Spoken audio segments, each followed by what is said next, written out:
Hey guys, I'm Callum, also known as Northern Dice, and I'm going to be giving you an InfoBoxing on Expancity, an economic city building game for 2 to 4 players.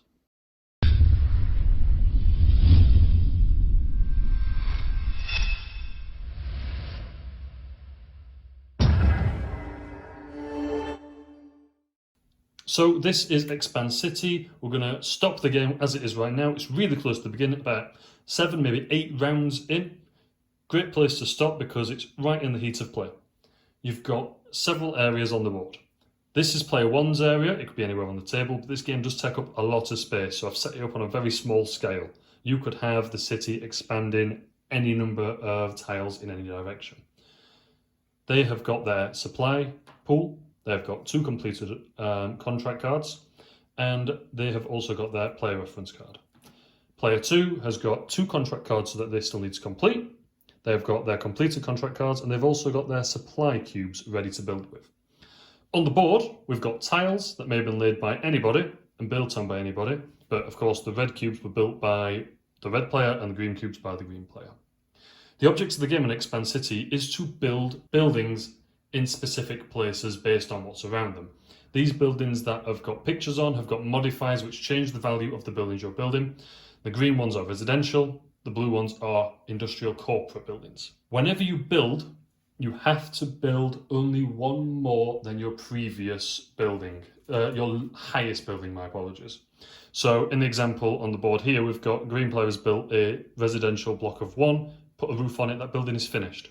They are now able to build up to a residential block of 2. Put a roof on it, that's done with, you score it. Their next one, chances are if they're playing a progressive game, they will put another 2 blocks on.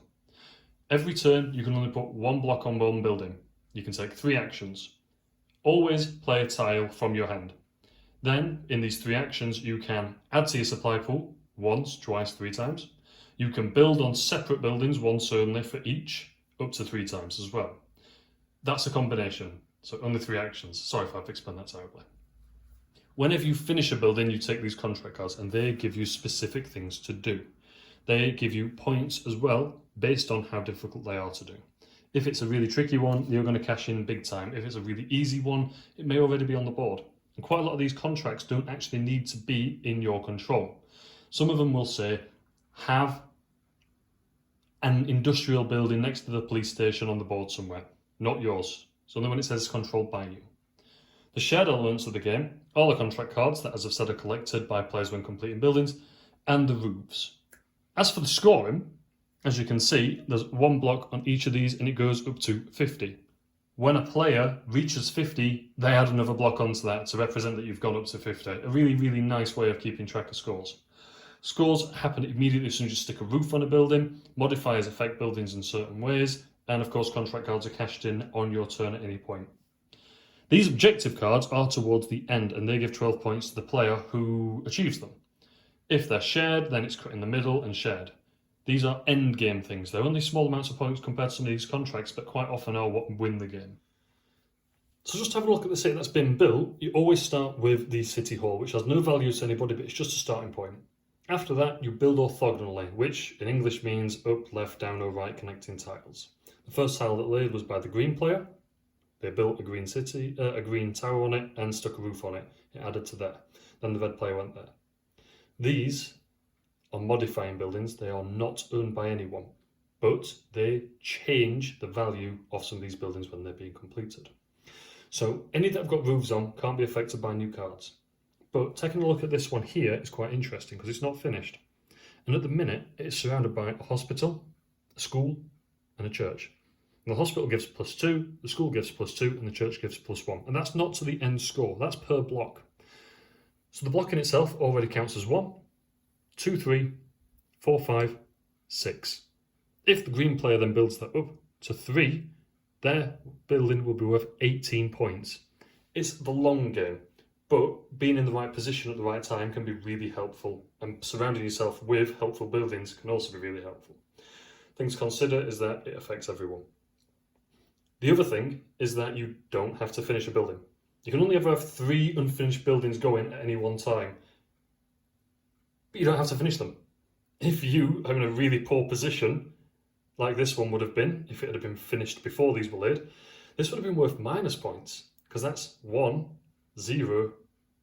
Oh, my apologies, that would have been back up to 1. But if before that, it would have been 1, 0. Finishing that building would have been worthless, and it can actually cost you points if it then goes to -1, -2, because every block would be worth -2. It is a little bit of take that and area control at the same time, but in itself, the tactics are really, really nice, and they coincide lovely with these contract cards. So as you no doubt saw, green player is in the lead, and green player is about to actually kick in a little bit further, because they're about to cash in on this contract, which says at least 3 modifying tiles are in uninterrupted vertical or horizontal lines.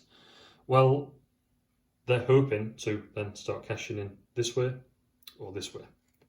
Anybody can have laid those tiles, but on their turn, they can claim it. And this one, worth 15 points, Suburbia, in any 2x2 grid, all 4 tiles must be residential. Does not say that green has to own them. That can happen by sheer coincidence. This one here has already been cashed in on. Control the building with modifiers that affect positively on 3 or more sides. 1, 2, 3. There's your modifier, cashed in. Contracts, when they're done with, are not passed back into the general pool. They are kept because these objective cards can sometimes be linked to most contracts completed. And it's also a good way to keep track of who's done what and what's been claimed, because if by some sheer coincidence you have one that's quite similar to a previous one, it might be a good point of reference. The contracts come in lots and lots of different flavours. An example of plan community, control the buildings on all but 4 sides of a modifying tile. Very tricky, worth 15 points. Whereas on the flip side of that, are there any really short ones? Yep, a 3. 3 points for having a 6-storey commercial building, which is one of the blue ones. That could just be on the coincidence that you've already done it, you pick that up, you cash it in straight away. The higher the points, the harder they are to do. The last thing to actually talk about is the blocks themselves. Now these are really easy to put in and out of each other, and a really lovely design, because if we can get some focus, they are little buildings in themselves. You stick a roof on them and they become a little residential house, which you can see from the roof, or one of the 2 flavours of commercial. And again, exact same basis, stick a roof on. And these just connect into each other. If you have OCD, you will be driven absolutely nuts at the fact that other players will not have all of their windows on the correct side, all neat, and the bottom one is completely different. But I think it's just a really lovely design on that.